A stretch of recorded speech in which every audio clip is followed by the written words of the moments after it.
দখলদারদের হেনস্থা করে জমি ছিনিয়ে নেবার অপচেষ্টা। বেসরকারি স্কুলের এক প্রিন্সিপাল রূপী জমি মাফিয়া ননীগোপাল ফের সক্রিয়। সে শাসক দলের নেতা মন্ত্রী বিধায়কের বদনাম ছড়িয়ে বিশাল করে রীতিমতো সন্ত্রাস ছড়িয়ে রেখেছে বলে অভিযোগ।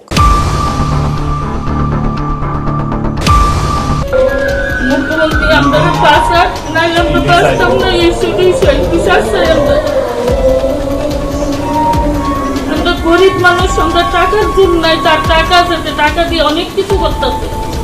ননীগোপালের অত্যাচারে বাড়ির খাওয়ানোর মতন যোগ্যতা না, কোন সমাধানে আয়া মাইরাল আমরা রিভিউ করতে না। তবে আপনার কাছে এগুলোই আবেদন, আমি বিচার চাই।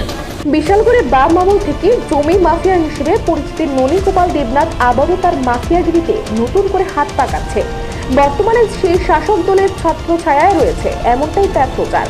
তাছাড়া বর্তমান সময়ে একটি বেসরকারি স্কুলের প্রিন্সিপাল হয়েও অন্যের দখলদারিতে থাকা একটি খাস জমি নিজের নামে করে নিতে উঠে পড়ে লেগেছে ননীগোপাল দেবনাথ, উঠল অভিযোগ। শাসক দলের নাম ভাঙিয়ে এই খাস জমিটি সে নিজের দখলে অর্থাৎ নিজের নামে করতে উঠে পড়ে লেগেছে বলে অভিযোগ। যেন তেন প্রকারে এই খাস জমিটি দখল করার জন্য বর্তমান সময়ে ওই জায়গায় বসবাসকারী এক মহিলাকে সে নিজে উপস্থিত থেকে দলবল লাগিয়ে শারীরিকভাবে নিগৃহ করেছে এবং জমিটি ছেড়ে দেওয়ার জন্য গৌরী দাস এবং তার স্বামীর উপর মাত্রাতিরিক্ত জোর জুলুম শুরু করেছে বলে অভিযোগ। এই জমি না ছাড়লে তাদের বিশাল ক্ষতি হয়ে যাবে এমনও হুমকি দিয়েছে সে গৌরী দেবী এবং তার স্বামীকে। আমি দিয়া করছি কি তোমরা কারওয়াল বানতেছ, এই করে আসলে ননীগোপাল দেবনাথে আমাদের এমন মারছে মাইরা তাই না গিয়া গার্জিয়ান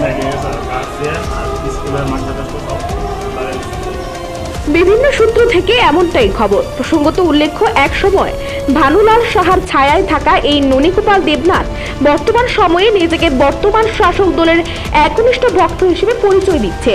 অপরদিকে শাসক দলের নাম ভাঙিয়ে এলাকার বিজেপি নেতৃত্ব এবং খোদ মুখ্যমন্ত্রীকে রীতিমতো কালিমা লিপ্ত করে চলছে এই ব্যক্তি, এমনটাই অভিযোগ।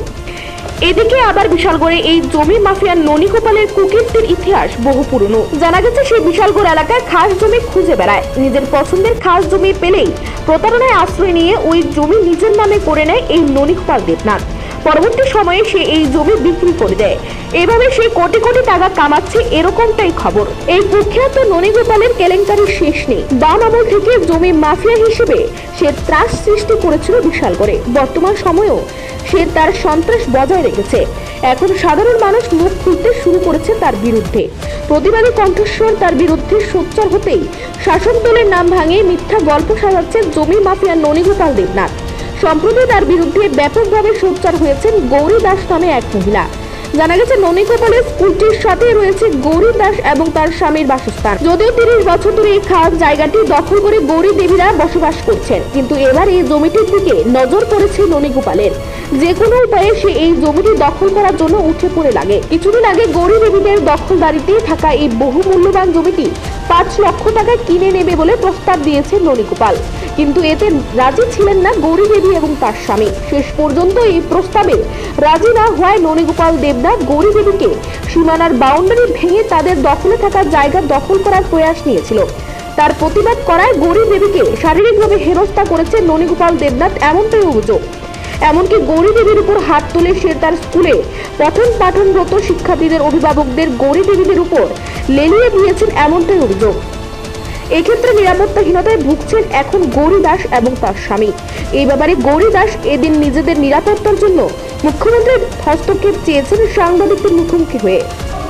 আমরা 1 বছর লাগাতে ননী দেবনাথে জ্বালাই লিতেছে জায়গাটা বলে, এরপরে দিয়ে গার্জিয়ান লই আই আমার 5 লক্ষ টাকা দিবা নিতেছি না, আমি জায়গা দিতাম না। তো মানে এ কথা কইয়া আমি সুযোগ করাই দিচ্ছি, তো তারা ভিডিও ক্যামেরা করতাম।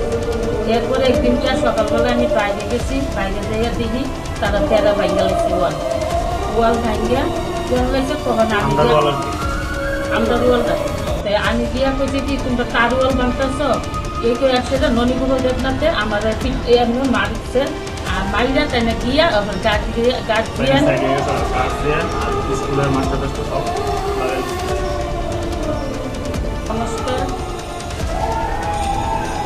আমি মুখ্যমন্ত্রীর কাছে বিচার চাই। আমার ননীগোপাল দেবনাথের সাংঘাতিক অত্যাচার করতে, আমি বাড়ি ঘরে মতো না ভিত্তিতে খুব টাকা আছে, আমার টাকা আমি গরিব মানুষ, আমি মুখ্যমন্ত্রীর কাছে বিচার চাই যেন আমার মাছ এবং আজকাও আমার হুমকি বিচাই। নিজস্ব প্রতিনিধি রিপোর্ট, এশিয়ান টাইমস।